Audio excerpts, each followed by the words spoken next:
Parachat de Vayera, chaque année, Rav Kaplan nous raconte les Talmidim d'Avraham Avinu, les plus célèbres, le Chazon Ish, on a fait aujourd'hui 69e Yahrzeit, et le Rav Shach, qui commencera ce soir, le 21e Yahrzeit. Les deux, dans la même semaine, un derrière l'autre, Yom Ha'arir, un grand jour de 48 heures, Chazon Ish et Rav Shach, pour nous montrer comment on est un Talmid d'Avraham Avinu. D'abord comprendre qui c'est Avraham Avinu, parler un petit peu de ce que la paracha nous raconte sur l'Achnasat Orchim d'Avraham Avinu, comme il était tellement entier dans cette mitzvah. Tout le monde connaît le Chesed d'Avraham Avinu avec 3 Arabes, enfin c'était des anges déguisés comme des Arabes, qui s'étaient Rachidi, Rachatzur Aglechem, lavez vos pieds. Pourquoi laver les pieds?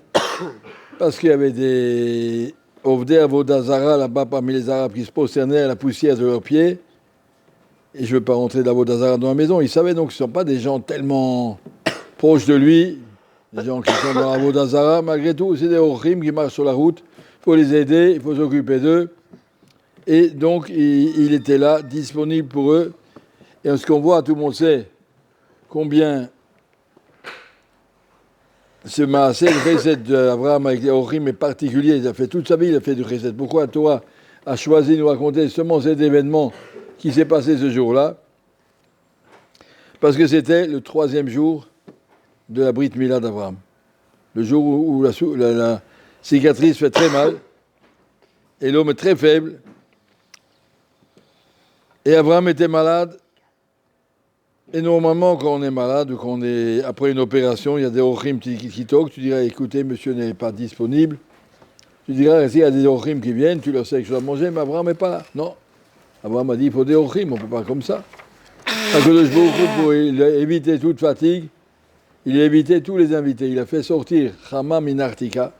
Il a fait sortir le soleil, dans le maximum de sa chaleur, pour qu'il fasse très très chaud au milieu du désert. Il n'était pas question de trouver quelqu'un dans les rues. Il n'y a personne qui se promène quand il fait si chaud. Et donc il n'y avait pas de Orchim. Abraham, il a préparé des grands repas et tout, et il n'y a personne qui vient.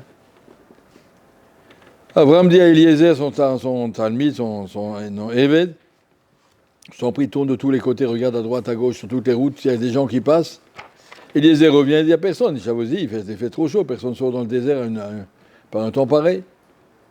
Et Abraham dit, il ne peut pas faire confiance au Avadim, il sort lui-même. Un vieux monsieur, 99 ans, faible, de toute la Brit Mila qu'il a subie, 50 degrés de température dehors, et il court et il cherche des gens. Akadosh Baruch Hu a dit, c'est pas possible. Akadosh Baruch Hu a dit, je vais les calmer, je vais lui faire une visite. Akadosh Baruch Hu vient lui-même, la Shrina vient faire un bikur cholim. Vayera elav Hashem, Akadosh Baruch Hu se présente, la Shrina vient faire une visite à Avraham Avinu. Akadosh Baruch Hu voit que malgré ça, une visite, c'est un bonheur. Je peux m'asseoir pendant une demi-heure à côté de Rav Shach ou de Rav Steinman, c'est extraordinaire. Alors, une visite avec Akadosh Baruch Hu, il est là à côté de toi. Il dit à Akadosh Baruch Hu, Slicha, mais je ne peux pas, il me faut des invités. Mais ça, non, il faut des invités. Akadosh Baruch Hu a vu qu'Abraham n'est pas satisfait, il lui a ajouté, il a été obligé que Yachol, pour faire plaisir à Abraham Avinu, de lui envoyer d'urgence 3 malachim, déguisés en arabe, à qui il pouvait faire Achnasat Orchim. Il fallait absolument qu'il fasse, tellement qu'il était Ohev Chesed. Il ne pouvait pas vivre sans ça. Et Akadosh Baruch Hu lui a envoyé, et on voit qu'est-ce qu'il a fait pour ses invités. On voit qu'il a fait tout lui-même. Il avait une maison pleine de serviteurs. Il a pu tout faire par des serviteurs, non, tout lui-même. Les invités viennent chez moi, et ils s'en occupent. Yarot, il a couru. Il a dit à sa femme, Mahari, dépêche-toi. Et il court. Maher la sodoto. Zrizout, il faut le faire tout de suite. Et qu'est-ce qu'il leur fait? Il allait chercher 3 vaches. Il a tué 3 vaches, donné à chacun des invités une langue entière avec la moutarde. Une langue entière. Qu'est-ce qu'ils ont besoin de tellement de viande? C'est lourd, on ne mange pas tellement de langue. Avec une langue, d'habitude, on fait 50 parts, je ne sais pas combien on fait. Et là, il a donné toute la langue, à chacun une entière. Parce que si vous faites du chesed, il faut que ce soit largement, avec largesse. Pas que les gens croient que je suis serré. Non, non, je suis là à leur disposition, je leur donne tout ce qu'ils veulent. Alors juste pour comprendre la grandeur d'Abraham Avinu dans cette situation, et de là on apprend Gdola Achnasat Ochim Yotem et Kabbalat Pnei Shrina. La Gemara nous apprend, le Rambam le recopie, on voit de Abraham Avinu que la mitzvah d'Achnasat Ochim est encore plus importante, puisqu'Abraham a dit à Kadosh Baruch Hu, Anna Ta'avor, s'il vous plaît, attendez-moi, s'il vous plaît, la Shrina, attendez, je m'occupe de mes invités, quand ils seront partis, je reviendrai. Il a dit à la Shrina, je ne peux pas, maintenant j'ai des choses plus importantes à faire que le Kabbalat Pnei Shrina, de recevoir la visite Bikur Cholim d'Akadosh Baruch Hu de la Shrina qui vient. Pas maintenant, demain. Maintenant, j'ai plus le temps. Je vais m'occuper des invités. Et c'est pour comprendre un petit peu qu'est-ce que ça veut dire Midat HaChesed. Là, on a un tout petit peu description de la Shlemut du Chesed d'Avraham Avinu. On va essayer de comprendre. Bravo. אנחנו נגיד בקצרה את הדברים שאומר הסבא מקלם זצ"ל. חז"ל אומרים, היום לעשותם ומחר לקבל שכרם. יש היום, יש מחר. היום זה העולם הזה שאנחנו פה. מחר זה העולם הבא. אחרי שהנשמה עוזבת את העולם הזה, זה המחר, לזה קוראים מחר. התפקיד של הבן אדם בעולם הזה בהיום, לעשותם מעשים כל הזמן, עוד מעשה, עוד מעשה, מעשים טובים, כל הזמן, בלי הפסק. אחר כך עם זה הוא מגיע למעלה, לקבל שכרו. כגודל העשייה, כגודל המעשים, הכל לפי רוב המעשה, כך יהיה למעלה, מחר לקבל שכרם. קבלת פני שכינה זה שייך למחר, זה לא שייך להיום, זה החלק של השכר. צדיקים יושבים, את רותם בראשם נהנים מזיו השכינו. קבלת פני שכינה זה החלק של המחר, זה לא החלק של היום. אברהם אבינו לא מתבלבל, שום דבר לא מבלבל אותו. היום לעשותם, אני זקן אז מה? אין לעשותם. אני חולה כחום היום, אין כזה דבר, אני לא פטור. הפטורים הכי חזקים שכל העולם משתמש איתם, להיות פטורים אין אצלו, היום לעשותם. השכינה מגיעה אליו, הוא גם לא מתבלבל, מחזיק ראש, יפה מאוד, שכינה לידי, אבל זה יהיה לי במחר. כל זמן שאני יכול לקיים את היום, אין כזה דבר קבלת פני שכינה. בזמן הזה של קבלת פני שכינה, אני יכול היום עוד הרבה מעשים לעשות. לא מתבלבל, זה לא בלבל אותו. נתחדשה ההלכה, שגדולה הכנסת אורחים, יהיה מי שלא יהיה איזה אורחים, האורחים הכי פשוטים יותר מקבל, שזה כמו שיש כללים, עשה דוחה לא תעשה, יש כללים.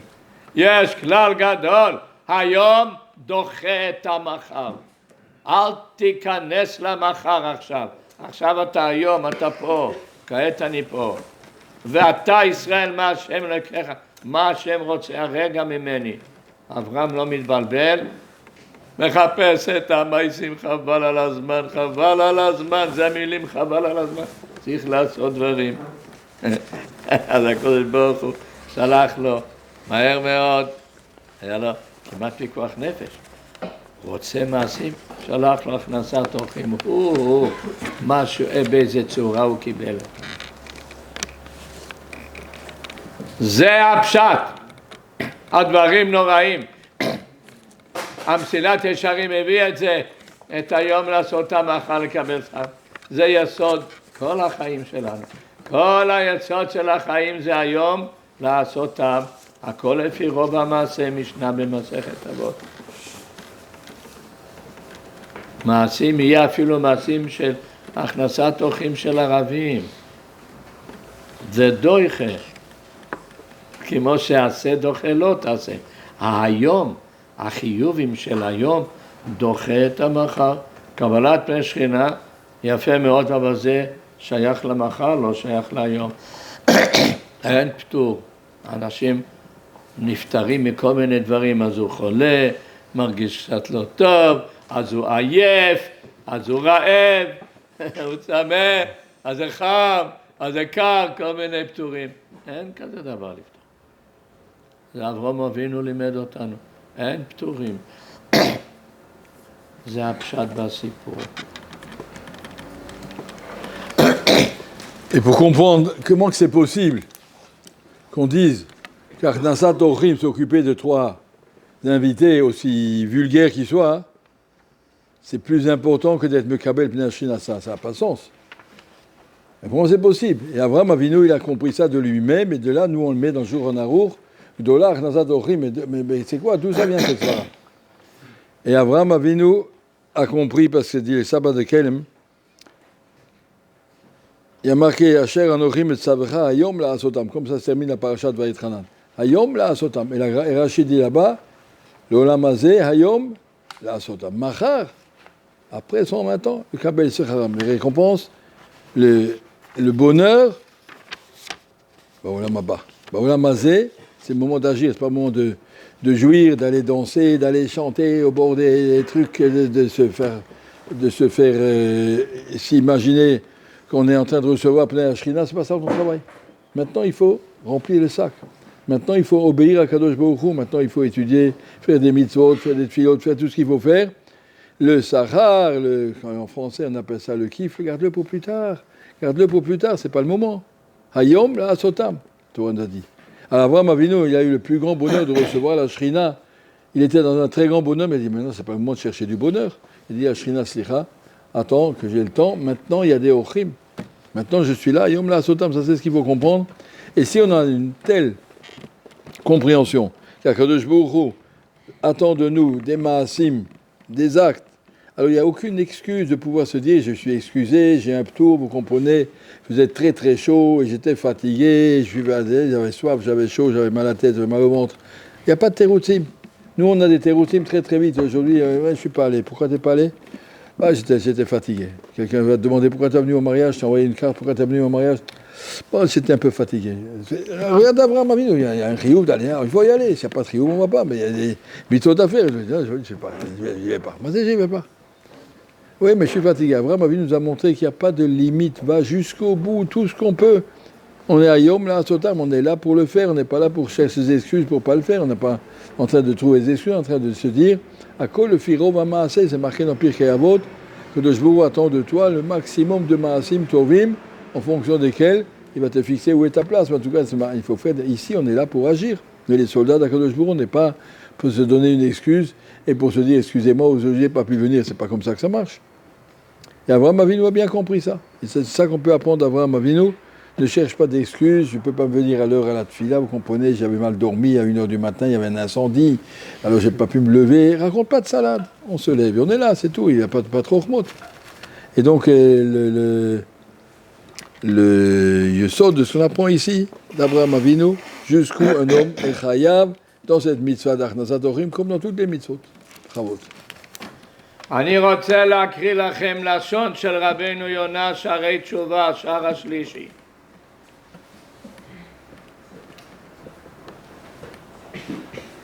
חייב אדם, הוא מדבר על גמילות חסדים, חייב אדם לטרוח בדרישת טוב לעמו, לדרוש טוב לעמו ולשקוד בעמל נפשו על תקנת חברו, בעמל נפשו לשקוד, לעזור לחברו על תקנת חברו, אם דל אם עשיר, לא משנה, פשוט או לא פשוט, אדם עשיר או אדם עני, צריך מסירות נפש בעמל נפשו לעזור, וזאת מן החמורות, זה מהמצוות החמורות ומן העיקרים הנדרשים מן האדם, זה מה שהשם רוצה ממני. שנאמר, הגיד לך אדם הטוב, מה השם דורש ממך כי מעשות משפוט, עבדך זה השם רוצה. וכן מצוו להיכנס לפנים משורת הדין וכולי וכולי וכולי. רבנו יוינה.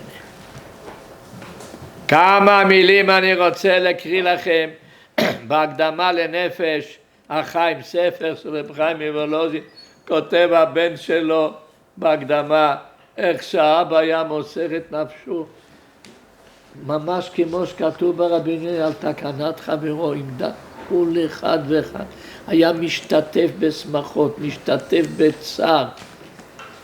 אז הוא כותב שהאבא הזהיר אותו פעם, הבן כותב שאבא הזהיר אותו, וכה היה דברו אליי תמיד.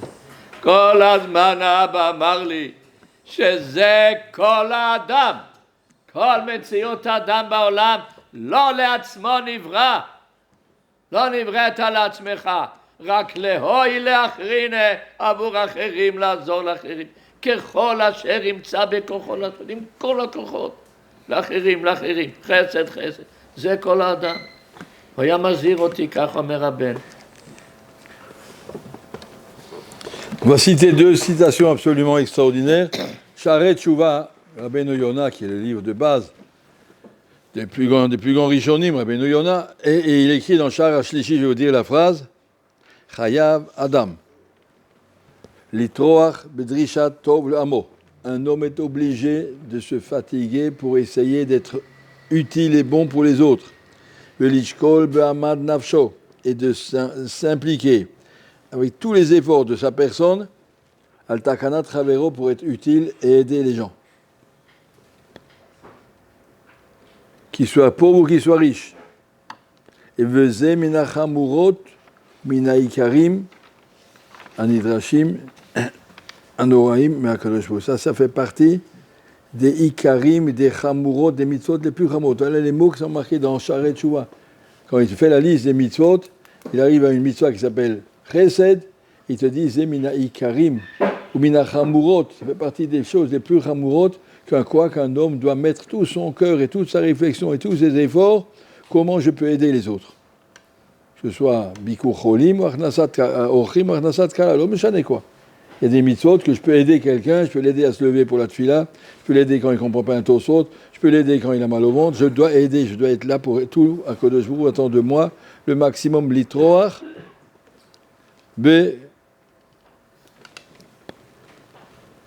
Drishat Tov le Hamo. La même chose on a vu dans l'introduction du Nefesh HaChaim, Rabbi Chaim Volozhin, le grand Talmid de Gaon de Vilna. Le fils a écrit dans une introduction qui c'était son père, et il dit combien notre père nous répétait sans arrêt. Qu'est-ce qu'il disait? Un homme n'a pas été créé pour lui-même. Tu n'es pas créé, je suis seul sur ma planète. Je pourrais pu mettre chaque juif sur une étoile, il y a assez d'étoiles. Non, je voulais qu'on soit tous ensemble. Le Koha Yudvarav Tamid, comment il nous disait toujours? Zekola Adam. Un homme n'est là, lo le Hatzmon Ivra. L'homme n'a pas été créé pour lui-même. Et là, le Ho'il La'acherin, je suis là pour être utile aux autres. C'est pour ça que je suis là. Pour Chol Asher Terre, autant que tu peux. Dans tous les côtés que tu peux, je suis là pour aider les autres. Je ne suis pas là pour moi-même. Je suis là, je n'ai pas d'intérêt personnel dans ce que je fais.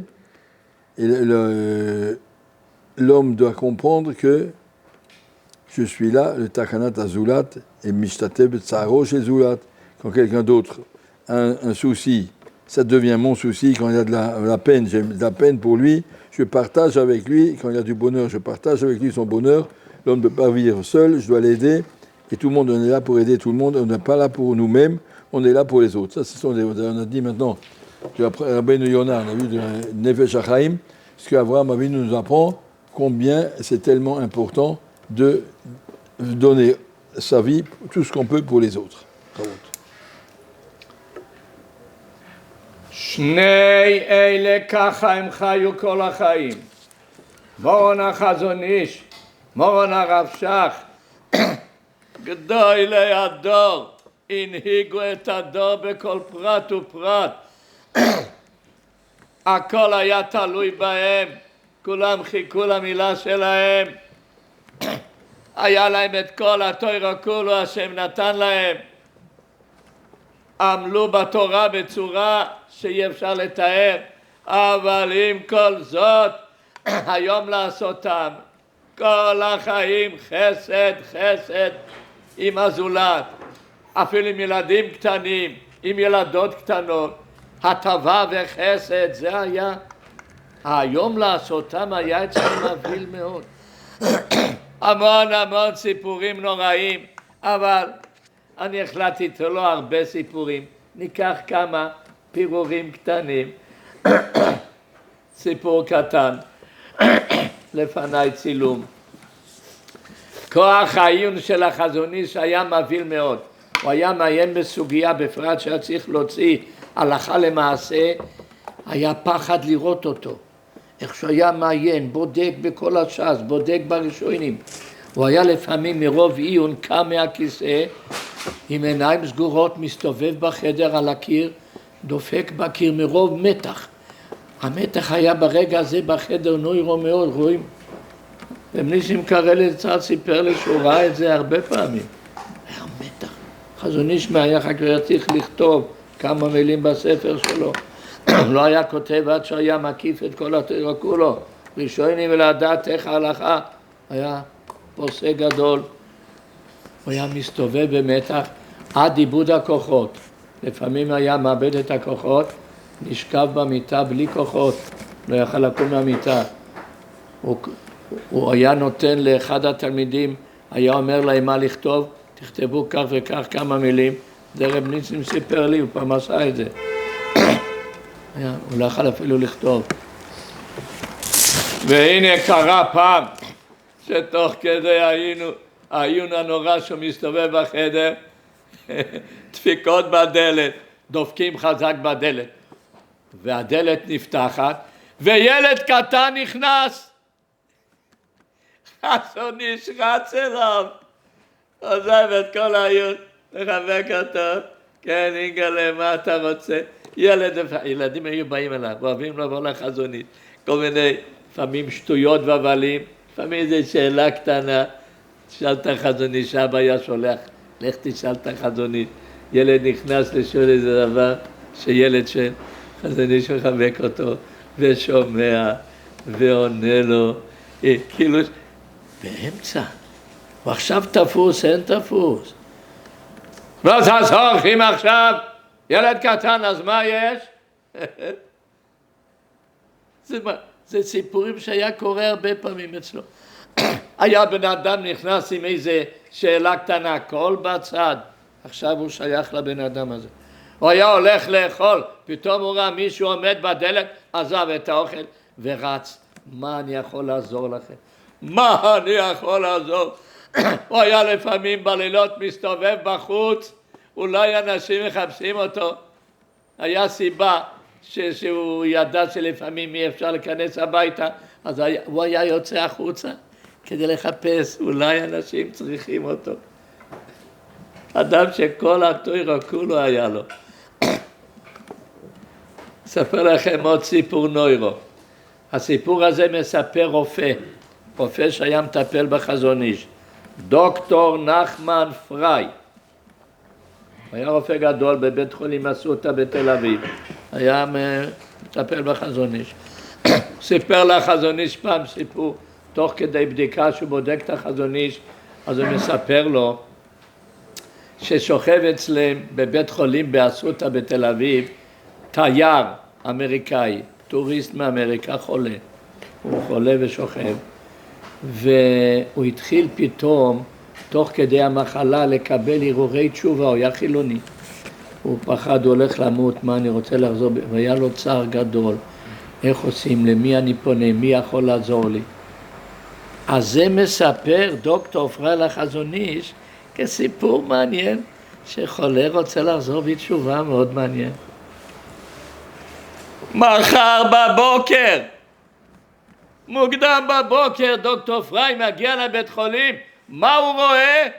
את החזון איש שם בבית חולים אסותא, ליד החולה הזה. מחבק אותו, מדבר איתו, עוזר לו, מדריך אותו. הוא היה חלש נורא, החזון איש, החולשה היה נורא. לנסוע מבני ברק לתל אביב לא היה קל אז, לא היה לו מכונית.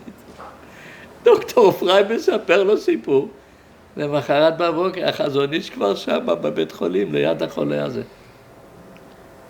תלמידו של אברהם אבינו, תלמידי אברהם אבינו. Le Rav nous raconte, si on peut comprendre qu'est-ce que c'est la profondeur du Iyun du Chazon Ish. Quand il rentrait dans une sugya, à la fin, il écrivait. Chaque mot était pesé, il fallait vérifier dans sa tête, à travers tout le chasse et les rishonim. Est-ce qu'à Maskana est comme ça, je ne me suis pas trompé. La concentration qu'il avait, il devenait rouge dans sa figure. Il se levait, il marchait dans sa chambre, il se cognait la tête sur les murs, tellement il était métarvant, tension, haute tension. Et on voyait la profondeur de sa réflexion. Tout d'un coup, ça toque à la porte. Il va voir, c'est un petit garçon. Petit garçon. Il y a beaucoup de petits garçons qui venaient poser des questions, des petites questions idiotes. Papa, il disait, demande au Chazon Ish, j'ai demandé. Et le petit garçon, il arrive. Chazon Ish le prend dans ses bras. Il dit, oh, Motek, qu'est-ce que tu veux? Et puis, il dit, voilà, il s'occupe de lui, il le ramène. Voilà, c'est gentil que tu es venu. Au milieu de son iyun. Ça s'appelle Gadol Achnasat Ochim Yoter Mikabalat Peashrina. Il était dans sa shrina, dans sa sugya, en train d'écrire le Yusuf et Rouin, je ne sais pas sur quoi, et un petit garçon qui arrive. Et comme ça, des fois, il se promenait le soir après le repas. Encore, tout le monde dormait, il allait voir s'il n'y avait pas des gens qui attendaient dehors. Peut-être il y a des gens qui attendent et qu'on ne leur a pas ouvert, et qui ont des questions, je veux voir si je peux les aider. Comment vraiment il nous cherche des gens, il faut voir si on peut aider. Des fois, après le repas, il allait voir, pendant le repas, il y a sa toque, vite il va voir. On ne dit pas le Rav il mange, attendez 5 minutes. Tout de suite il va, il y a des Satochim, le tel, c'est plus rachou que la Saouda. Et comme ça, toute sa vie, il était disponible pour tout le monde, inimaginable combien il était, tout en étant entièrement le Chazon Ish, avec toute sa Torah, toute sa Avoda, toute sa Madriga. Nous sommes Iyun dans tout. La Shlemut, le monde entier, il vivait sur le Chazon Ish. Il n'y a pas une décision qui a été prise ici en Israël, au niveau de l'Alacha, au niveau de l'Anaga, ne soit pas passé par le Chazon Ish. Tout ce qui se faisait au niveau, je ne parle pas seulement de la Shemitah, ou comment traire les vaches Shabbat dans les kibbutzim, quand on est religieux, comment on fait avec le Shabbat, et comment tout, mais tout. Toutes les halachot, il était le chef de tout ce qui était religieux dans Israël, toutes les décisions, il fallait avoir une tête, il fallait penser à tout, il fallait savoir tout, il fallait comprendre comment marche l'autre côté pour savoir se protéger, et il était là. Et malgré tout, un acte de chesed, ça va jusqu'au bout. Et quand le Rav nous raconte une histoire qui est marquée, Chazon Ish, j'avais un médecin qui s'occupait de lui, il s'appelait Dr Frey, c'était un grand médecin à l'hôpital à Souta, à Tel Aviv. Et pendant que le Dr Frey s'occupait de Chazon Ish, je lui ai dit, vous savez, il y a un touriste américain qui est arrivé dans ma section à l'hôpital. Et puis c'est un monsieur, il est seul ici. Il a commencé à me dire, je me vois déjà en face de la mort, il faudrait que je fasse chouva, je ne sais vraiment pas comment on fait chouva. Je ne sais rien, je me suis très perplexe, je suis malheureux que je suis là, ici, tout seul, et personne. Le docteur Frey, il a calmé, il a dit, bon, écoutez, vous faites ce que vous pouvez. Et le docteur Frey raconte ça au Chazon Ish. Il dit, le lendemain matin, à 7h, quand le docteur arrive à l'hôpital, le Chazon Ish était déjà là-bas. À l'époque, il n'avait pas de voiture, il n'a jamais de voiture. Il a pris 2 autobus pour aller là-bas. D'abord, il fallait marcher à pied depuis là où il habitait jusqu'à Rov Jabotinsky. Je ne sais pas si vous savez où c'est, vous savez mieux que vous ne savez pas. Et après, il a pris le bus jusqu'à là-bas, encore un autre bus pour aller à cet hôpital et trouver où il est le malade. Il s'est assis à côté de lui, il a répondu à ses questions, il l'a conseillé. Pourquoi? Parce que si un juif a besoin de moi, comme on a vu dans Sha'arei Teshuvah, comme on a vu dans Nefesh HaChaim, ma vie est au service des autres. Je suis là pour les autres. Si je sais que je peux être utile à quelqu'un, eh bien j'y vais. Imaginez, on parle de quelqu'un, ce n'est pas un monsieur qui n'a rien à faire de sa vie. Un monsieur que chaque seconde, c'est le maximum de ce qu'il peut faire, mais il lâche tout pour aller aider quelqu'un. Ça, c'est un petit peu, qu'est-ce qu'on appelle Talmidav chez l'Avraham Avinu, qu'on voit chez le Chazon Ish. Bravo. נעבור לרב שך. אם נספר אי אפשר לגמור, זה אנחנו כבר חיינו את הרב שך. אוי ונורא, אספר לכם סיפור. כולנו זוכרים, מי שלמד בפונביץ', מה זה היה יום שלישי, השיעור הכללי של הרב שך. הוא כבר היה מתחיל להכין את השיעור במוצאי שבת. אצלו להגיד שיעור כללי זה היה מה אמת הר סיני? בגלל שהכל צריך להיות אמת, מדויק, לא סתם סברות, מדויק.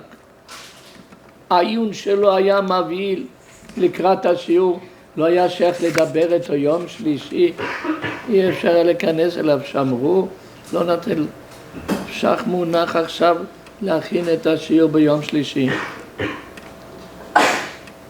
פעם אחת ביום שלישי, ברגעים של המתח שהרב שך בחדר עם הספרים ומכין את עצמו את השיעור, קרה, הגיע בחור צעיר מירושלים, בחור לא מוכר בכלל, לא מהישיבה, והצליח להיכנס לחדר. באותו רגע כנראה השמירה לא הייתה והוא הצליח. הוא לא יודע מה זה יום שלישי, מה זה שיעור כללי, הוא צריך דחוף את הרב שך, אז הוא מגיע. הוא עומד לידו, הרב שך מסתכל עליו ואומר לו, מי אתה? הוא מתחיל לבכות, אומר, אני לומד בישיבה הזאת בירושלים. הרב, יש לי בעיה נורא, בעיה אישית. אני כבר 3 ימים בקושי אוכל, מרוב צער, אני בא אליך, תעזור לי. תשמע את הבעיה שלי, אני רוצה שתעזור לי. הרב שך שומע כזה דבר, זהו, אין שיעור. הוא נמצא אצלי, מה אני אגיד לו, לך, תבוא בעוד שעה אחרי השיעור? אין. אומר לו, מותיק, תשב רגע, עוד רגע, דבר ראשון, בחור לא אוכל כמה ימים, הוא רץ למטבח הרב שך, מחפש מה אפשר לתת לו לאכול, קצת בפה.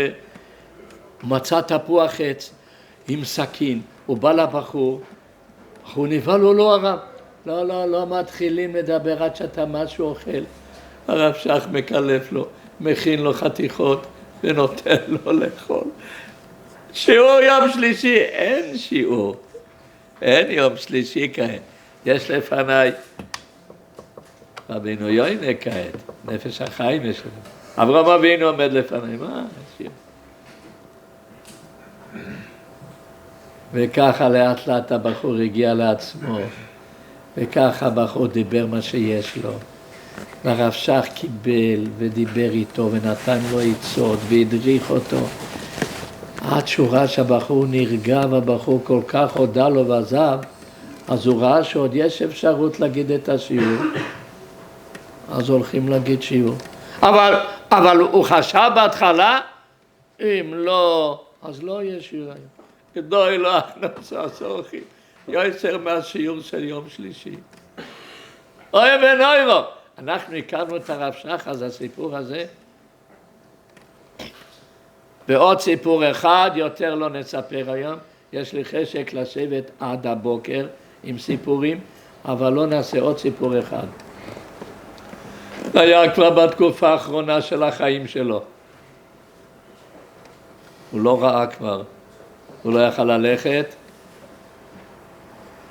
הוא לא יכל לקום מכיסא, הוא היה כמה היה נופל, צריכים לתמוך בו, אבל הוא לא ויתר, היו צריכים להביא אותו בכוח לכיסא שלו, ושם הוא היה לומד בעל פה, רואים את זה עם היד שלו, היה ככה ממשש את הגמרות, והיה חוזר בעל פה דברים. מגיע יהודי, הכניסו אותו עם בעיה מאוד חמורה, היהודי הזה אומר למורון הרב שך, בוכה ואומר שהרופאים גילו אצל אשתו את המחלה הנוראה, מחלת הסרטן. אוי ונוי עוד רוצה שהראשי ויברך ויתפלל. הרב שך שואל אותו, אצל רופא הייתם? כן. מה רופא אמר? צריכים להתחיל מהר בטיפולים, אולי זה יעזור. נו, אז למה לא מטפלים? שהאישה לא רוצה, לא רוצה טיפולים. ואם אני אבוא אליה ואני אגיד לה שהיא צריכה טיפולים, אז היא תשמע, כן. פתאום שומעים את הרב שך מהכיסא צועק, יחזקאל, זה היה הנהג שלו, יחזקאל אסחק, יחזקאל, בוא מהר, קח אותי לירושלים. הוא מנסה לקום ונופל, לא יכל לקום אפילו. לנסוע לירושלים, הוא לא יכול ללכת למיטה שלו, אז קח אותי מהר לירושלים. כמובן, לא לקחו אותו, לבד הוא לא יכול לנסוע.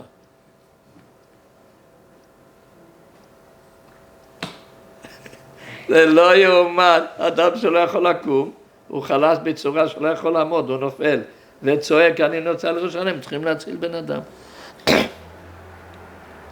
ואם ככה, אז אני רוצה עוד סיפור במחילה שאמרתי שלא, עוד סיפור אחד שאני יודע אותו אישית.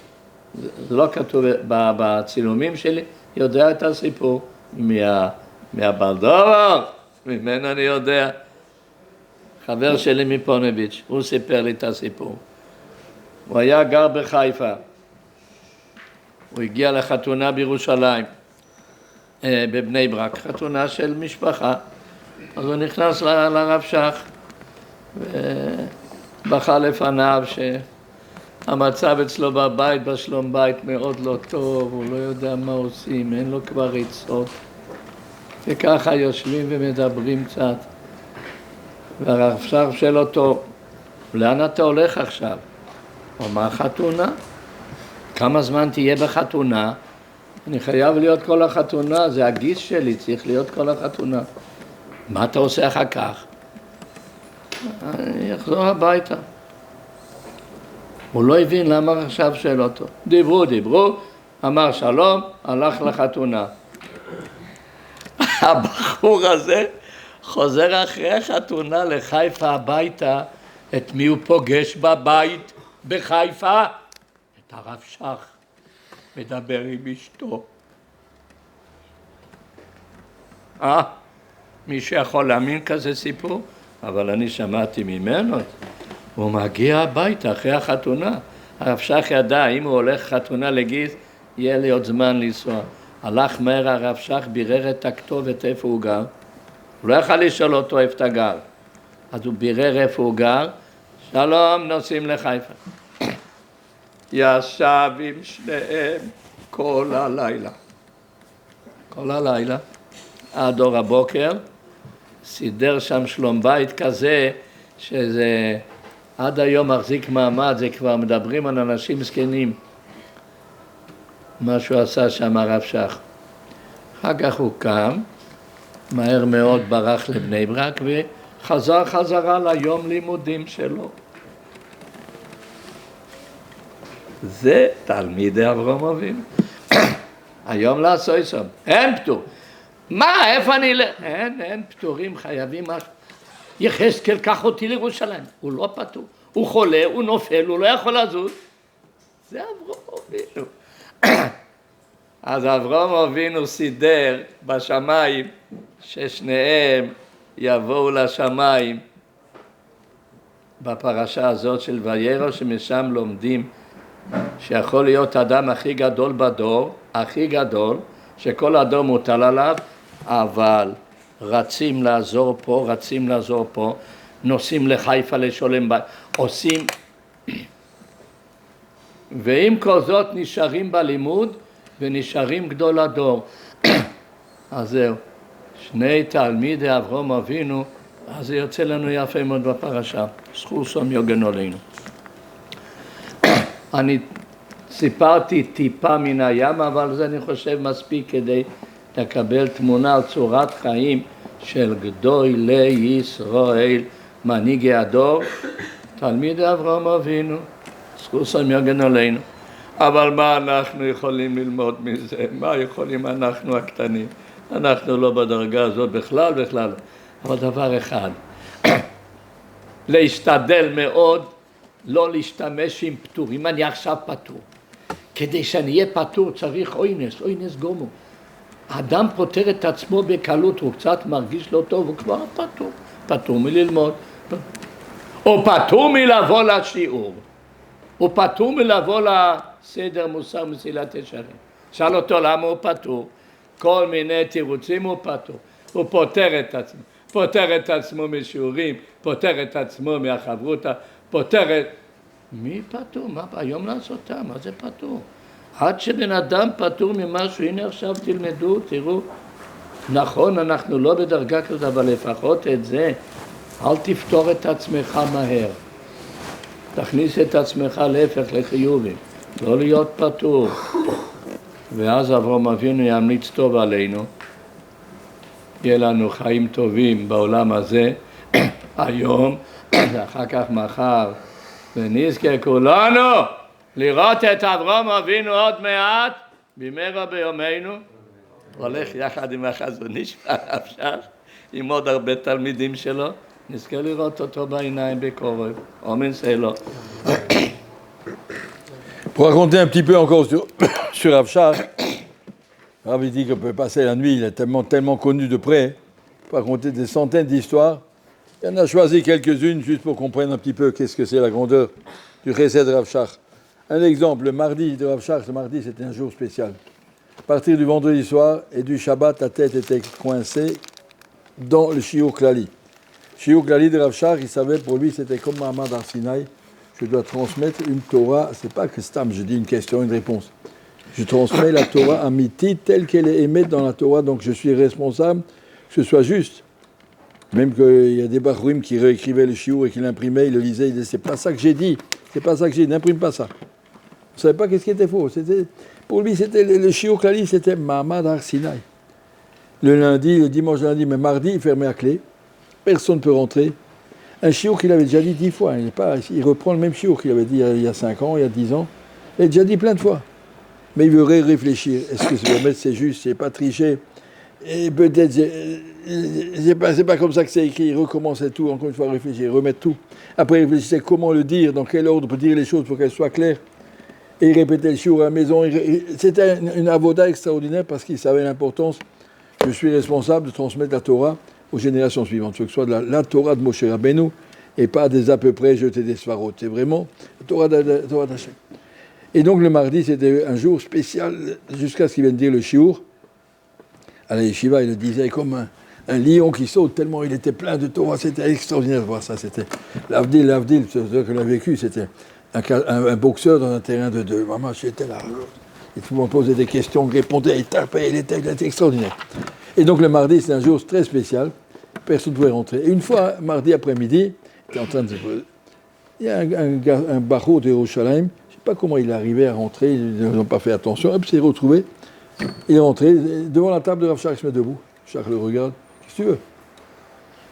Le garçon commence à pleurer, Rav, j'ai un problème, personne ne peut m'aider, je vous en supplie, aidez-moi. Ça fait 3 jours que je n'arrive plus à manger tellement je suis malheureux. Rav dit, 3 jours, tu n'as pas mangé, assis-toi ici. Shach se lève, va à la cuisine, qu'est-ce que je peux trouver? Il trouve une pomme, il prend une pomme, un couteau, une assiette, assis-toi ici, et Rav Shach commence à lui couper la pomme, elle y éplucher la pomme. Et il dit, non, je ne suis pas venu pour manger, Rav Shach.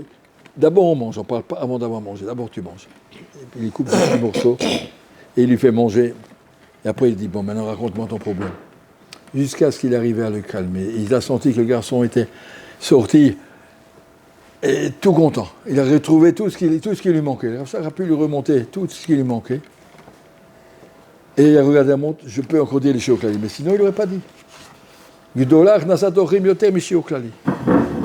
Si on sait ce que ça représente, Shiur Klali de Rav Shach, on sait ce que ça veut dire nasatochim chez lui. Bon, finalement, il a pu faire les deux, mais en tout cas, ça a été. Il y a une autre histoire encore. À la fin de sa vie, il était déjà très vieux. Il n'arrivait même plus à marcher depuis son lit jusqu'à la chaise. Il voulait se lever, il retombait, on devait l'aider à le porter, on devait l'aider à l'emmener, et il était vraiment très faible. Et un monsieur qui arrive en pleurant, il dit, Rav Shach, on m'a annoncé que malheureusement qu'il a la maladie grave, le cancer. Il commençait à pleurer. Rav Shach lui a dit, bon, quand on a un cancer, on fait des tipoulim, on se soigne, il y a des méthodes, des thérapies. On ne pleure pas en disant qu'il n'y a rien à faire. Il y a des thérapies. Tu as été voir le médecin, oui. Et il t'a dit qu'il y a des possibilités, oui. Alors pourquoi tu ne les fais pas? Ma femme, elle ne veut pas. Il commence à pleurer encore plus fort. Ma femme ne veut pas. Elle a très peur de tous les médecins et tout ça. Il n'est pas question. Alors, Rav Shach, il dit, je vais parler à ta femme. Il appelle le chauffeur, Cheskel, prépare la voiture, on va tout de suite à Yerushalayim. Il me dit, tu ne peux pas, tu n'es même pas capable de te lever.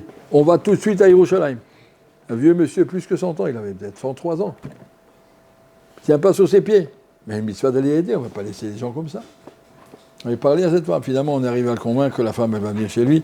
Ça s'est arrangé autrement, mais en tout cas, il était prêt à tout. faut aider quelqu'un, il n'y a pas de teroutzim. Et une troisième histoire que Rav nous raconte, que lui il connaît personnellement, c'est un de ses amis, qui habitait à Haïfa, qui était Chavut avec lui, un copain avec lui à l'Yeshiva, et après il s'est marié, il habite à Haïfa.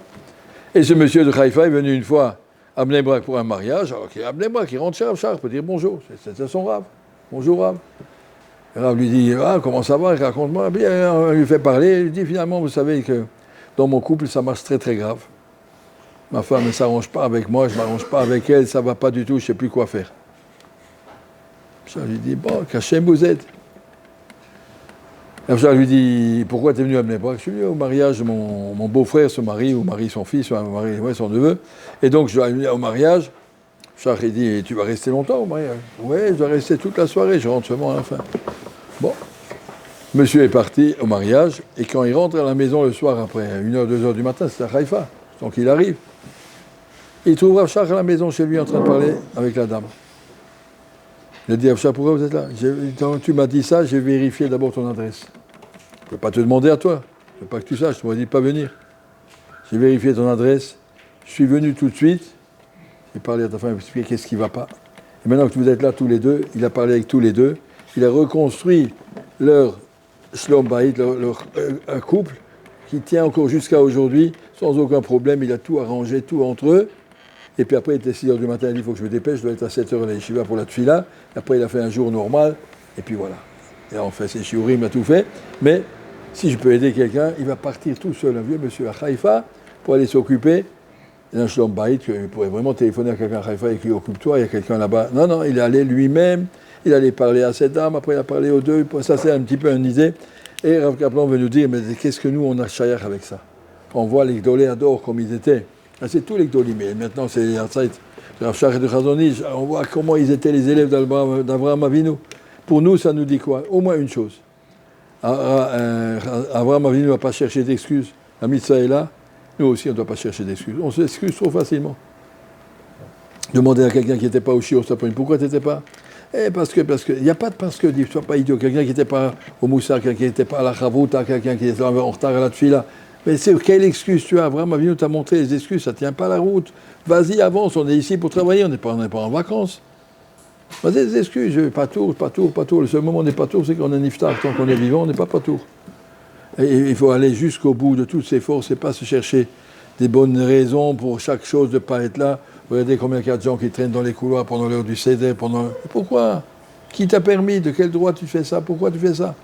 Et si on comprend ce que c'est Avraham Avinu, dans tout son chesed, et comment ses élèves, Chazon Ish, Rav Shach, et tous les Gdolim de tous les Dorot, quand bientôt, Bezrat Hashem, on aura le srout de voir Avraham Avinu avec tous ses élèves qui vont venir, et pourra le voir et comprendre comment, au moins qu'on ait au moins un petit peu une shaykhout avec ces madrigotes-là, et de comprendre un petit peu ce qu'Hachem attend de nous. Merci beaucoup à Rav Kaplan. Merci.